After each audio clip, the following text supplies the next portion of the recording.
उत्तर प्रदेश में चुनाव नजदीक आते जा रहे हैं और उसी तरह से हम देख रहे हैं कि वहां समाजवादी पार्टी बौखलाती जा रही है और अब बौखलाहट इस कदर बढ़ गई है कि अखिलेश यादव क्या बयान दे रहे हैं उनको खुद याद नहीं है। काउंटर करते हैं योगी आदित्यनाथ के बयान को, लेकिन योगी आदित्यनाथ जी किस रेफरेंस में क्या बात कह रहे हैं उसके काउंटर में अखिलेश यादव को क्या बोलना है उनको याद नहीं रहता। बौखलाहट दिखाई दे रही है, पुलिस वालों को अभद्र भाषा का इस्तेमाल कर रहे हैं। ए पुलिस वाले तुम जैसा बेकार कोई नहीं है, इस तरह की बातें इस्तेमाल कर रहे हैं। उसी पुलिस के लिए जो पुलिस अखिलेश यादव ने ही भर्ती की है। अब सवाल यह है कि आखिरकार समाजवादी पार्टी के ये जो लीडर है ये अखिलेश यादव है, इतने बौखला कैसे गए? असल में बताऊं आपको कि योगी आदित्यनाथ जी ने उत्तर प्रदेश के लोगों को सचेत करते हुए एक चैनल को, न्यूज चैनल को इंटरव्यू दिया था और उस न्यूज चैनल के जरिए योगी आदित्यनाथ जी ने उत्तर प्रदेश की जनता को संबोधित किया था और संबोधित करते हुए ये कहा था कि मैं लोगों को सचेत करना चाहता हूं, सचेत करना मेरी जिम्मेदारी थी, इसलिए मैंने ऐसा कहा कि सत्ता में फिर से भाजपा को लाइए, नहीं तो प्रदेश में पश्चिम बंगाल और केरल जैसा माहौल बन सकता है। यह बयान इसलिए दिया था क्योंकि यहां उत्तर प्रदेश में बांग्लादेशी घुसपैठी और रोहिंग्या वो हमने देखे थे कि उत्तर प्रदेश के कई शहरों में उन्होंने अपना डेरा डाल दिया था, झोपड़ी बनाकर रहना शुरू कर दिया और जब वो थे यहां अपराध हो रहे थे और इसलिए योगी आदित्यनाथ जी ने तभी सभी जिले के डीएम को और एसएसपीओ को आदेश दिया था कि अपने अपने क्षेत्र में रोहिंग्या और बांग्लादेशी घुसपैठिए अगर कहीं हैं उनको खोज कर उनको बाहर किया जाए, प्रदेश से बाहर किया जाए या तो उनको जेल में डाला जाए। इसके बाद अभियान चला और उस अभियान के तहत उत्तर प्रदेश की पुलिस एक्टिव हुई और पुलिस ने बाकायदा ऐसा एक गिरोह का पर्दाफाश किया था जो गिरोह बांग्लादेश से लोगों को भारत में ला रहा था, उनको फर्जी आधार कार्ड, फर्जी राशन कार्ड बनाकर वो सरकारी सुविधा भी ले रहे थे और कहीं ना कहीं एक गिरोह था जो वहां से पैसे के जरिए मानव तस्करी करने का काम कर रहा था। मतलब वहां से लड़कियों को लाना और यहां फिर गलत धंधों में लगाना।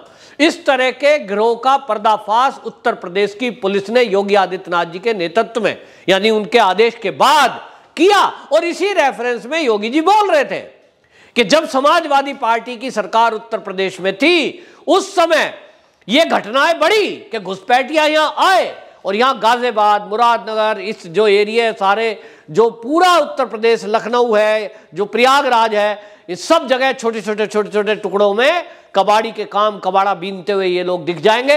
लेकिन जब पैसा आ जाए उसके बाद धीरे धीरे ये तरक्की करने लगे और यहां तक कि उत्तर प्रदेश पुलिस ने ये खुलासा किया था कि इन्होंने तो कुछ परिवारों में अपनी लड़कियों की शादी भी कर दी है, यूपी में कुछ के लड़कों की शादी कर दी है लड़कियों से ताकि घुल मिल जाए और कल को कुछ पता ही ना चले। तो उत्तर प्रदेश की जो एसटीएफ है, एटीएस है, उन्होंने कार्रवाई की और ऐसे लोगों के खिलाफ कार्रवाई करी थी। अब इसी तरह से जो पीएफआई था, वो पीएफआई दंगे के लिए जाना जाता था, दिल्ली जो जला उसमें उसका एंगल आया था सामने। सीए के प्रोटेस्ट के तहत किस तरह से हमने देखा देश विरोधी एक्टिविटी करते हुए लोगों को, और उस टाइम ये बात आई थी। लेकिन उत्तर प्रदेश की पुलिस ने पीएफआई के जो मॉड्यूल है उसको भी खुलासा किया था और गिरफ्तारियां की थी। तो योगी जी ये उत्तर प्रदेश की जनता को संबोधित करते हुए ये कहना चाहते थे कि यदि बीजेपी की सरकार यूपी में नहीं आई तो अगर समाजवादियों की सरकार आ गई तो ये रोहिंग्या बांग्लादेशियों को उत्तर प्रदेश में बसाएंगे, ये फर्जी राशन कार्ड और आधार कार्ड बनाकर उत्तर प्रदेश की जो जनता है गरीब उनके हक पर डाका डालेंगे। क्योंकि आज की डेट में जो जनता है उनको जो राशन मिलता है फ्री में मिलता है, फ्री में उनको चिकित्सा मिलती है, फ्री में विद्यालय में बच्चों को पढ़ाई मिलती है। ये जब भीड़ बढ़ जाएगी तो निश्चित रूप से वो बंटवारा होगा। तो योगी जी कहना चाहते थे वो माहौल खराब फिर से हो, ये नहीं चाहते। इसी तरह जिस तरह से उन्होंने केरल का उदाहरण दिया, तो योगी जी ये कहना चाहते थे कि एक तरफ वो कांग्रेस है, एक तरफ वो लोग हैं। अब कांग्रेस तो खत्म हो रही है तो वो कांग्रेस क्या कर रही है? कांग्रेस ने अपने कार्यकर्ताओं को समाजवादी पार्टी से ही टिकट दिलवाए हैं। तो समाजवादी पार्टी, कांग्रेस, गठबंधन, आम आदमी पार्टी, ये सब एक ही है। तो योगी जी ये कहना चाह रहे थे कि भाई अगर बीजेपी नहीं आई तो ये फिर से वही हाल बनेगा यूपी का कि गाय कटा करेंगी खुलेआम, गाय की पार्टियां हुआ करेंगी गौ मांस की खुलेआम, और ये रोहिंग्या और बांग्लादेशी खुलेआम घूमेंगे, अपराध करेंगे अगर बीजेपी नहीं आई। योगी जी के जो सवाल थे उसका काउंटर करते हुए अखिलेश यादव ने जिस तरह की बातें की और उसने कहा केरल तो यूपी से कई गुना आगे है, ये उसने उत्तर प्रदेश के लोगों का और उत्तर प्रदेश का अपमान किया है।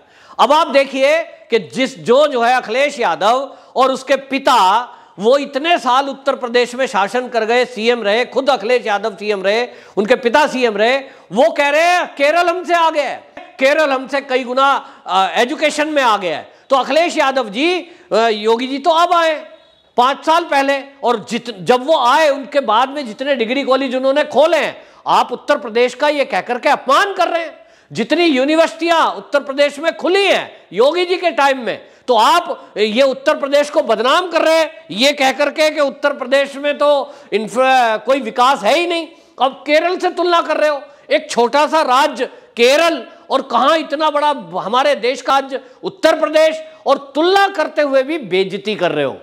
ये अपमान उत्तर प्रदेश का आप तब कर रहे हो जब योगी जी केवल 5 साल और आप रहे 20 साल। तो भाई इसका मतलब तो आपने कुछ काम किया नहीं, जो काम हुए वो तो योगी शासन में हुए, और योगी जी ने जितने काम किए वो काम वाकई में आज उत्तर प्रदेश को कहां से कहां ले गए कि दुनिया में उत्तर प्रदेश का डंका बोल रहा है। आज बड़ी बड़ी कंपनियां बाहर से यहां शिफ्ट हो रही हैं उत्तर प्रदेश में। एक तरफ केरल है, केरल में आप देखेंगे रोजगार के लिए केरल की लड़कियां, केरल के लड़के वो आपको पूरे भारत में मिलेंगे। जॉब करने के लिए केरल में जॉब नहीं है। जिस मेडिकल लाइन की आप बात कर रहे हैं कि केरल के अंदर ज्यादा है, अगर ये होता तो केरल की नर्स, केरल के लड़के हॉस्पिटलों में आपको नौकरी करते उत्तर प्रदेश या दिल्ली में ना दिखाई देते। आईएसआईएस के साथ जितने संबंध केरल के पकड़े गए, ये एनआईए ने कई बार गिरफ्तारियां की है, ये पता चला है कि वो अनपढ़ लोग नहीं थे। तो आप तुलना कर रहे हैं अखिलेश यादव जी, क्यों बौखला गए? आप योगी जी की बात का उत्तर नहीं दे सकते क्योंकि आपने शासन किया, यूपी को पीछे ले गए, अपनी जेबें भरी। आज योगी जी का शासन है, वो विकास भी कर रहे हैं, लॉ एंड ऑर्डर के मुद्दे को भी कंट्रोल कर रहे हैं, और उत्तर प्रदेश की जनता को वो भयमुक्त बनाने में लगे हुए हैं। और जो रोहिंग्या या बांग्लादेशी घुसपैठिए हैं या आतंकवादी मॉड्यूल कोई सोचता है कि हम कर लेंगे, इसीलिए आपको बता दूं कई जगह उन्होंने कमांडो सेंटर भी ट्रेनिंग के खोले हैं। तो एक तरफ ये यूपी है जो उभरता हुआ उत्तर प्रदेश है, जो आतंक से लड़ने के लिए और विकास के लिए जाना जाता है, वहीं केरल आप तुलना करके उत्तर प्रदेश के लोगों का अपमान कर रहे हो, जो अब चुनाव में आपको भारी पड़ेगा। वंदे मातरम।